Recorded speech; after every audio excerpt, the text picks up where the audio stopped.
Ce matin à Davos, le secrétaire du Trésor américain a prononcé une phrase historique. Une phrase qui sera étudiée dans les livres d'économie pendant des décennies. Scott Bessent a regardé les journalistes et a dit ceci. L'investissement du Danemark dans les bons du Trésor est sans importance. Comme le Danemark lui-même, je ne suis pas du tout inquiet. Pendant qu'il prononçait ces mots, les marchés mondiaux étaient en chute libre. Le rendement des obligations américaines à 30 ans frôlait les 5%.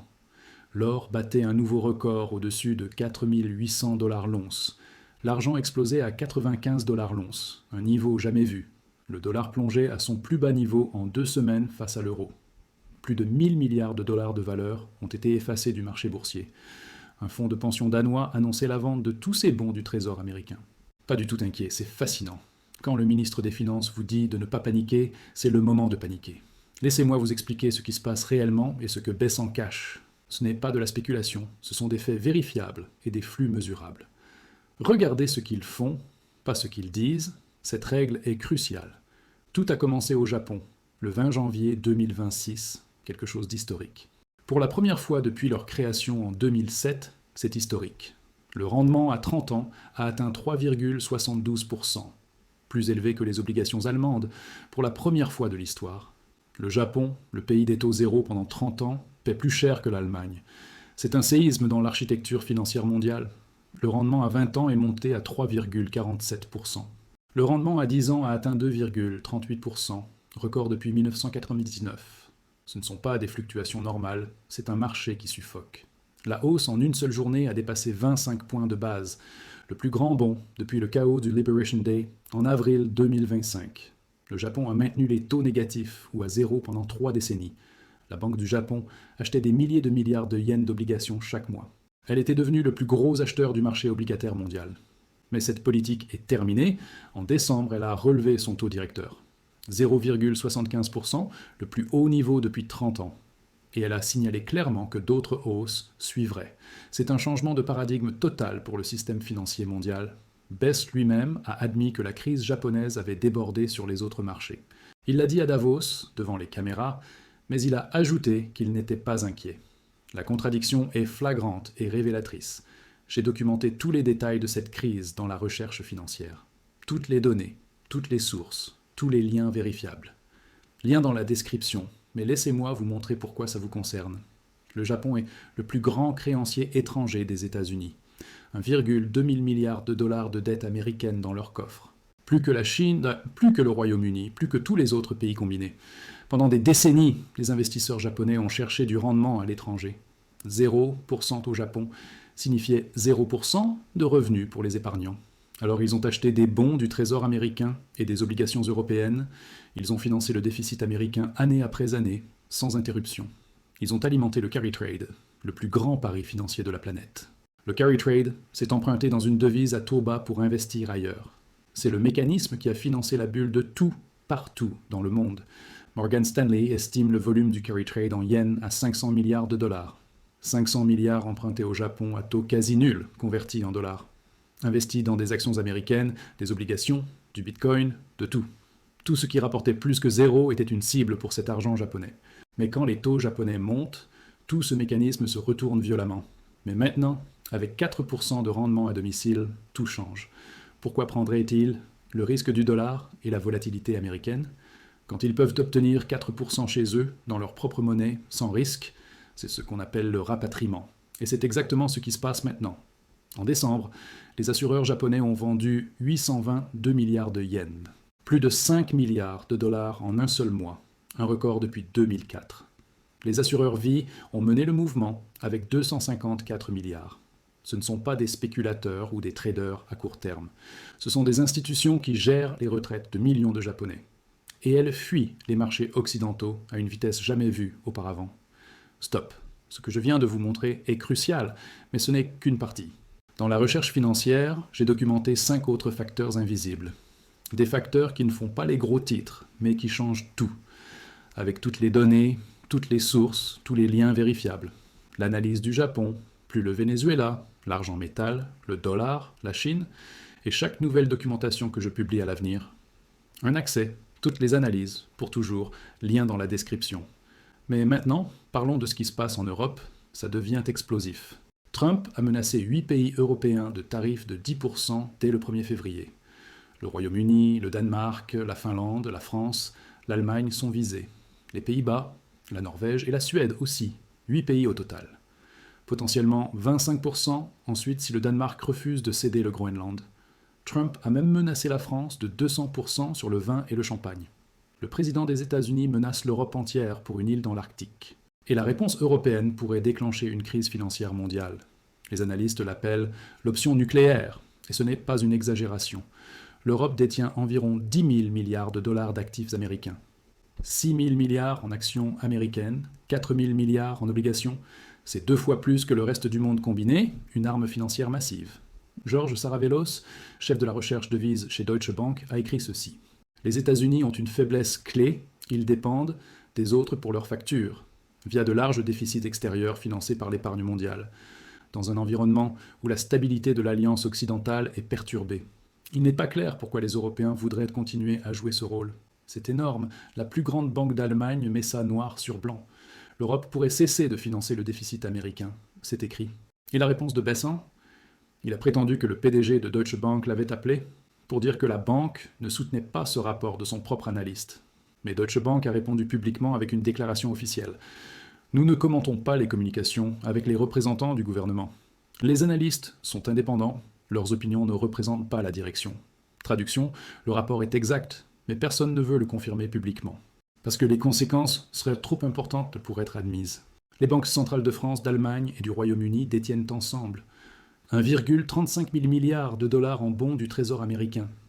Si ces 3 pays vendaient simultanément, les marchés américains s'effondreraient.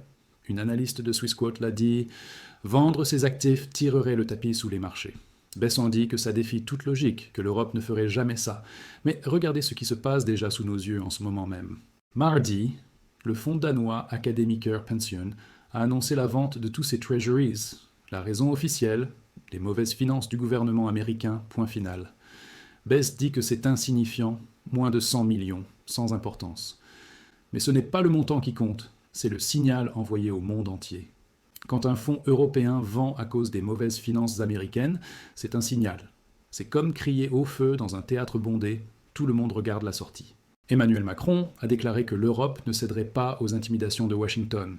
Il a évoqué l'instrument anti-coercition de l'UE, le bazooka commercial. Un sommet d'urgence jeudi à Bruxelles, pour discuter de la réponse européenne. Ce n'est plus de la théorie, ce sont des préparatifs de guerre financière. Si vous êtes encore là, vous avez compris ? Voulez-vous toutes les documentations ? Ou seulement ce résumé ? Recherche financière, Japon, Venezuela, argent, dollar, Chine. Lien ci-dessous. Continuons avec les chiffres qui font vraiment peur. Les rendements obligataires explosent partout dans le monde simultanément. Le rendement américain à 10 ans est passé de 4,14 à 87. En une semaine seulement, 13 points de base d'hémorragie pure. Le rendement à 30 ans a atteint 4,93%. Il frôle les 5%, le seuil psychologique, le point de rupture absolu. Si les 5% sont franchis, les analystes prévoient le chaos total. Les gilts britanniques à 30 ans ont déjà dépassé les 5%. Le Royaume-Uni a les coûts d'emprunt les plus élevés du G7 entier. Les obligations italiennes et françaises montent, tout monte partout dans le monde. Ce n'est pas une crise locale, c'est une crise obligataire mondiale coordonnée. Et le Japon est au centre de tout, le déclencheur de cette avalanche. Paul Donovan d'UBS a expliqué le vrai danger ce matin dans son analyse. Ce n'est pas la vente du stock de dette qui crée une crise fiscale directement, c'est le flux de financement, les entrées réduites plutôt que les ventes massives. La débâcle de Liz Truss au Royaume-Uni et la crise grecque étaient des crises de flux. Cette distinction est cruciale pour comprendre ce qui menace les États-Unis, parce que les États-Unis dépendent entièrement des flux de financement étrangers. 38 000 milliards de dollars de dette totale accumulée. Un déficit annuel de 2 000 milliards de dollars qui ne cesse de croître. Des paiements d'intérêts qui dépassent 1 000 milliards de dollars chaque année. C'est plus que le budget militaire américain, plus que la défense nationale. Et la question que personne ne pose à voix haute, qui va acheter toute cette dette ? Le Japon se retire, la Chine vend depuis des années de manière systématique. Pékin a réduit ses avoirs à 683 milliards de dollars. Le niveau le plus bas depuis 2008, une baisse de plus de 10%. L'Europe menace de suivre si Trump continue ses provocations sur le Groenland. Les acheteurs traditionnels disparaissent un par un, c'est mathématique. Et quand il n'y a plus d'acheteurs, il ne reste qu'une seule option. La Réserve fédérale devra imprimer, c'est inévitable et mathématiquement certain. Ils appelleront ça stabilisation des marchés ou support de liquidité technique. Mais le mécanisme, c'est le même, création monétaire pure à partir de rien. Ils créeront des milliers de milliards de dollars ex nihilo pour acheter les obligations que le monde refuse d'acheter désormais. C'est exactement ce qui a tué la République de Weimar en Allemagne. C'est exactement ce qui a détruit le Zimbabwe et sa monnaie. Et c'est exactement pourquoi l'or et l'argent battent des records historiques. L'or a dépassé 4 700 $ l'once hier matin à Londres, en hausse de 25% depuis début 2025 seulement. L'année dernière, l'or a gagné 65%, record depuis 1969. L'argent a atteint 95 $ l'once, jamais vu dans l'histoire, en hausse de plus de 60 $ en un an, 150% en 2025. C'est la meilleure performance de toutes les classes d'actifs majeurs au monde. Certains analystes voient l'argent à 100 $ cette année facilement. D'autres parlent de 300 $ si les positions vendeuses implosent. Bank of America prévoit un range entre 135 et 309 $. Ce n'est pas de la folie, c'est de la mathématique de marché pur. Les positions short sur l'argent représentent 4,4 milliards. Pour couvrir ces positions, il faudrait des années de production minière entière. Une production déjà absorbée à 60% par l'industrie mondiale. Il n'y a physiquement pas assez d'argent métal pour couvrir les paris papier. Quelque chose doit céder, et ce ne sera pas les lois de la physique. Les banques centrales le savent, et elles agissent en conséquence depuis des mois. La Pologne a acheté 95 tonnes d'or l'an dernier seulement. La Chine continue d'accumuler, mois après mois, sans jamais s'arrêter. 95% des banques centrales vont augmenter leurs réserves. Selon le World Gold Council, ce chiffre n'a jamais été aussi élevé de l'histoire. Les banques centrales ne font pas ça pour le plaisir ou par hasard. Elles se préparent à quelque chose qu'elles ne veulent pas nommer publiquement. Un changement de système, une réinitialisation monétaire, un nouveau Bretton Woods. Appelez ça comme vous voulez, le mouvement est là, visible dans tous les chiffres. Revenons à Besant et sa phrase historique sur le Danemark ce matin. L'investissement du Danemark est sans importance, comme le Danemark lui-même. C'est ce qu'on dit quand on est dos au mur sans argument valable. C'est le langage du déni face à une réalité qui ne peut plus être cachée. La vérité est que les États-Unis ont besoin du monde pour financer leur vie. Ils ont besoin du Japon, de l'Europe, de la Chine, de tout le monde. Et quand vous insultez vos créanciers publiquement, vous jouez avec le feu. Besant demande de prendre une grande respiration, de ne pas écouter les médias. Mais les marchés ne mentent pas. Les chiffres ne mentent jamais. L'or à 4 800 $, l'argent à 95 ne mentent pas. Les rendements à 30 ans qui frôlent 5% ne mentent pas non plus. Le rapatriement japonais ne ment pas sur la confiance dans le dollar américain. Les fonds de pension européens qui vendent ne mentent pas sur leurs craintes. La seule personne qui ne dit pas la vérité est celle qui dit de ne pas s'inquiéter. La question est simple. De quel côté voulez-vous être quand ça s'accélère ? Du côté des promesses papier ou des actifs sans risque de contrepartie ? L'or, l'argent, les métaux qu'aucune banque centrale ne peut imprimer. Le choix vous appartient, mais le temps presse et les signaux sont clairs. Abonnez-vous, activez la cloche et la documentation complète vous attend.